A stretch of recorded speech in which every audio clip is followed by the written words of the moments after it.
Now let's dive deep into this big LGBTQ story of 2024. I'm Ty Hauser. Let's queer up the top stories of the year. This is number 9 of 24. Christian pastor who told grandmother to go to queer grandson's wedding is fired. This story was first broadcast on February 14th on Queer God Squad. The story shows the split between Pastor Alistair Begg and the American Family Association as a stark reminder of the struggles within Christianity over queer acceptance. The AFA, known for its anti-LGBTQ stance, deemed it sinful and equated attendance with approval. Begg recently announced his retirement as senior pastor from Parkside Church in Cleveland, Ohio. The projected date of retirement will be September 14th, 2025. Let's take a look back. Christian pastor who told grandmother to go to queer grandson's wedding is fired.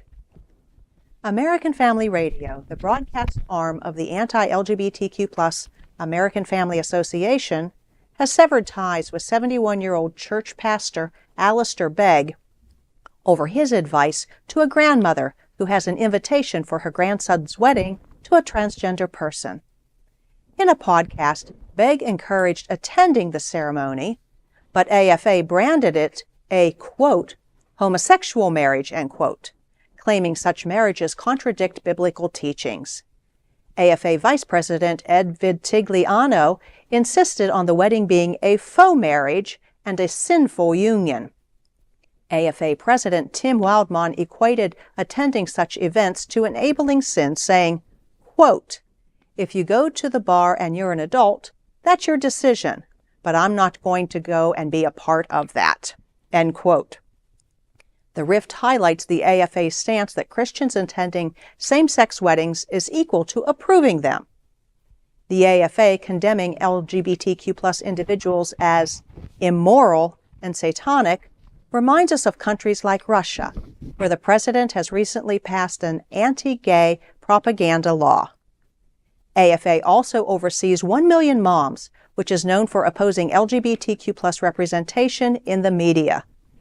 While Begg's advice seemingly signaled acceptance, he has made anti-LGBTQ+ remarks in the past during the podcast named Truth for Life, the Bible, teaching ministry of Alistair Begg.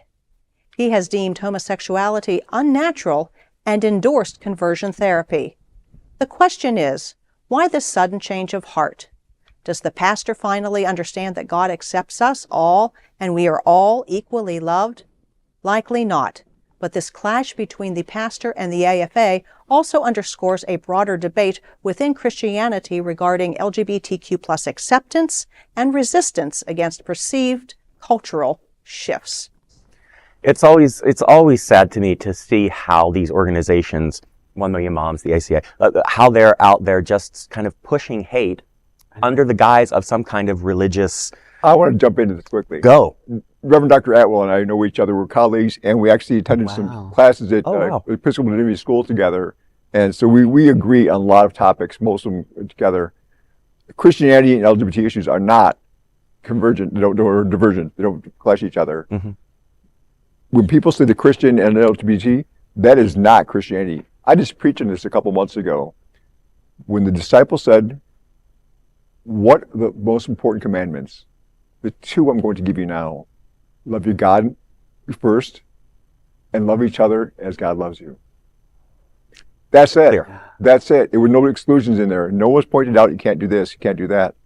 Those are the important things we need to know. Love comes first. Love your neighbor as yourself. If you don't love yourself, some of these million moms, only 10 moms, maybe 10 or 50 right. moms, there are a million of them. Of those moms, they have some kind of internal hate.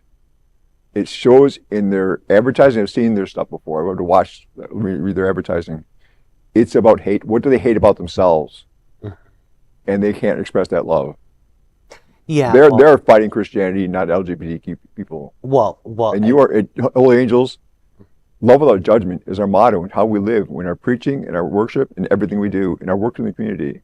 It's about love one another. Mm-hmm. And that's beautiful because you're following true Christianity. The problem is there are a lot of Christians out there that are not being Christ-like. The word Christian Christ's name is in that word, right? Christ. And I've always felt like if you're a Christian, you're trying to work. You might not be completely, but you're trying to work towards living your life in a Christ-like way. One of the things that comes to mind right away is the thou shalt not judge. And some of these folks are the most judgmental people I have ever met. I mean, I refuse to sit in anybody's church and be condemned to hell, because I know that I'm a child of God, and I know that God made me the way I am. But thank God I know that, because there was a time that I didn't know that. And, you know, I grew up going to church with my mom, Christian. My mom is a Christian. My dad was Hindu. But I think more and more, like what you were talking about, there are more Christians coming around and really getting past all of that hatred and bias and using the Bible to discriminate, and truly get in touch with love, loving one another. And let's remember that this is all over whether or not a grandmother should go to her grandkid's wedding. Like, what can possibly be wrong with supporting someone that you love? Love. And families are key to our life. We're all part of some family, whether family we're born into, the family we choose to be with. You gotta support your families. If you don't support your grandkids, you know, my godsons, I love them dearly, and my adopted son, I love him to all ends. Nothing will ever change that. Yeah. And it's all about how we love each other. That's more important. How we love each other. And the external hate from other people is not Christianity. They call themselves Christian, but I question that. We're churches like Metropolitan Community Church around the world, and National Catholic churches and other affirming churches show that there is love. That's where we need to be. You're always welcome in our pews, and everyone's welcome here. At Southern Cathedral, any MCC church, or any independent Catholic church, you're always welcome there. Even if you're affirming synagogues, that's where love happens. Listen, I'll go to any spiritual house if I'm welcomed. You're more welcome. if I'm treated, you know, with respect and love, and I'm welcome, I'll go to any spiritual house.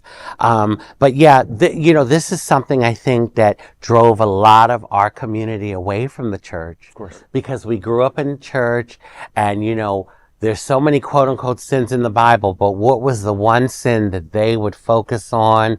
I swear, for the majority of the service: homosexuality, you know, and it not being natural, and this and that and the other. And I always thought, well, Mr. Jones over there is, you know, having sex with Miss Smith.